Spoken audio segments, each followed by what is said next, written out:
যুবসাথী প্রকল্পে যারা আবেদন করেছেন তাদের জন্য আজকের ভিডিওতে রয়েছে বড় সুখবর। নতুন যুবশক্তির অফিসিয়াল পোর্টাল তৈরি হয়ে গেল। বাংলার যে যুবসাথী প্রকল্পটি ছিল সেইটি চেঞ্জ হয়ে বাংলার যুবশক্তি হয়ে গেল।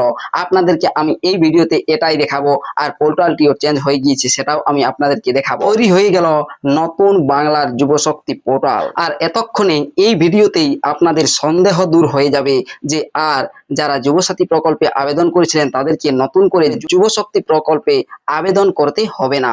আর এক্ষেত্রে এই জুন মাস থেকেই এই বাংলার যুবশক্তি প্রকল্পেরও ৩,০০০ টাকা পেয়ে যেতে পারেন। তাই এই নতুন অফিসিয়াল পোর্টাল তৈরি করা হয়েছে। সেই নতুন অফিসিয়াল পোর্টালটি আমি আপনাদেরকে এই ভিডিওতে দেখাচ্ছি, তাই এই ভিডিওটি শেষ পর্যন্ত দেখুন। আর চ্যানেলটিতে নতুন এসে থাকলে চ্যানেলটিকে সাবস্ক্রাইব করে রাখবেন, পাশে দেওয়া বেল আইকনটি অল করে দিবেন যাতে পরবর্তী নতুন ভিডিও নোটিফিকেশন পেয়ে যান। আর যারা এই চ্যানেলটিকে সাবস্ক্রাইব করে রেখেছেন তাদেরকে অসংখ্য ধন্যবাদ। চলুন আজকের এই গুরুত্বপূর্ণ ভিডিওটি শুরু করা যাক। তাহলে প্রথমে দেখুন, গুগলে গিয়ে সার্চ করছি, লিখছি যে যুবসাথী। যেহেতু আগে এই পোর্টালটি যুবসাথী পোর্টাল নামেই ছিল, তাই এখনো পর্যন্ত আমি এই ভিডিওতে আপনাদেরকে দেখাচ্ছি। এখানে গিয়ে লিখছি যুবসাথী।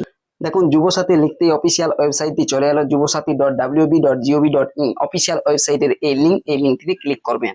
এই লিঙ্কে ক্লিক করার সাথে সাথেই দেখুন যে অফিসিয়াল ওয়েবসাইটটি ছিল, লেখা ছিল বাংলার যুবসাথী। এখানে দেখুন বড় পরিবর্তন এসেছে, বাংলার যুবশক্তি আর ব্যাকগ্রাউন্ড পরিবর্তন হয়ে গিয়েছে, যা এর আগে কিন্তু পরিবর্তন ছিল না। আর ডান সাইডে দেখুন এখনকার নতুন মুখ্যমন্ত্রী মাননীয় শ্রী শুভেন্দু অধিকারীর ছবি দেওয়া রয়েছে ডান সাইডে।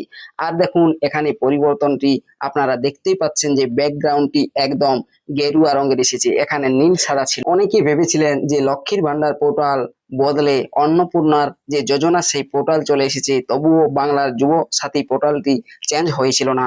এরপর আপনারা এখন দেখতে পাচ্ছেন যে বাংলার যুব সাথী পোর্টালটিও চেঞ্জ হয়ে চলে এসেছে, নামও বদলে গিয়েছে বাংলার যুবশক্তি। আর এটি অফিসিয়াল পোর্টাল। আর নিচের যে অপশনগুলো, এই অপশনগুলো তো ছিল application submission, application status, public notice, department report. এই অপশনগুলো আগেও ছিল, সমস্ত কিছু সব অপশনে রয়েছে, শুধু বদলে গিয়েছে ব্যাকগ্রাউন্ড। আর ডান দিকে মাননীয় শ্রী শুভেন্দু অধিকারীর ছবি দেওয়া হয়েছে, এখন যিনি নতুন মুখ্যমন্ত্রী রয়েছেন সেই কারণেই। অ্যাপ্লিকেশন সাবমিশন যদি আপনারা ক্লিক করেন সেক্ষেত্রে দেখতে পাবেন যে 26শে ফেব্রুয়ারি লাস্ট ডেট, ক্লোজিং ডেট এটি দেখতে পাবেন। আর যেটি আবেদন করার তারিখ ছিল, যেটি ওপেন ডেট, সেটি কিন্তু আর এখানে নেই। তবে এটি আর শীঘ্রই যে পুনরায় আবেদন, নতুন করে আবেদন, অনলাইনে আবেদন এটি শুরু হয়ে যাবে শীঘ্রই। আর যেহেতু এই ওয়েবসাইটটি পরিবর্তন হয়েছে বাংলার যুবসাথী পোর্টাল বাংলার যুবশক্তিতে, তাই বয়স আপনারা বলতেছিলেন যে একটু কম থেকে হতে পারে না, যে বয়স ছিল 21 থেকে 40 বছরের বয়স, সেই বয়সেরই আবেদনকারীরা আবেদন করতে পারবে আগে যেমনটা হয়েছে। তবে এখনো স্ট্যাটাস চেক করা যাচ্ছে না, যেভাবে আগে দেখাচ্ছিল সেইভাবেই দেখাচ্ছে। যখনই স্ট্যাটাস চেক করা যাবে বাংলার যুবশক্তি প্রকল্পে তখনই আপনাদেরকে ভিডিও করে আমি জানিয়ে দেবো। তাই এই চ্যানেলটিকে সাবস্ক্রাইব করে রাখবেন, পাশে দেওয়া বেল আইকনটি অল করে দিবেন যাতে পরবর্তী নতুন ভিডিও নোটিফিকেশন পেয়ে যান। তাহলে দেখতে পেলেন যে পোর্টাল বদলে গিয়েছে, বাংলার যুবসাথী থেকে বাংলার যুবশক্তি হয়েছে। আপনারা এতক্ষণে বুঝতে পারলেন যে 55 লক্ষ আবেদনকারীর নাম যাচাই চলছিল, সেই যাচাই এরপর শেষ হতে চলেছে। আর আপনারা বাংলার যুবসাথীতে যারা আবেদন করেছেন তাদের নামেই, তাদের ডাটায় এই বাংলার যুবশক্তি প্রকল্পেও উঠে আসবে। আর টাকা পাবেন মাসে ৩,০০০ টাকা করে, সেটাও আবার এই জুন মাস থেকেও পেতে পারেন। যদি জুন মাসে আবারও কোনো আপডেট আসে বা স্ট্যাটাস চেক করা যায় সেক্ষেত্রে অবশ্যই আমি আপনাদেরকে ভিডিও করে বানিয়ে জানিয়ে দেবো।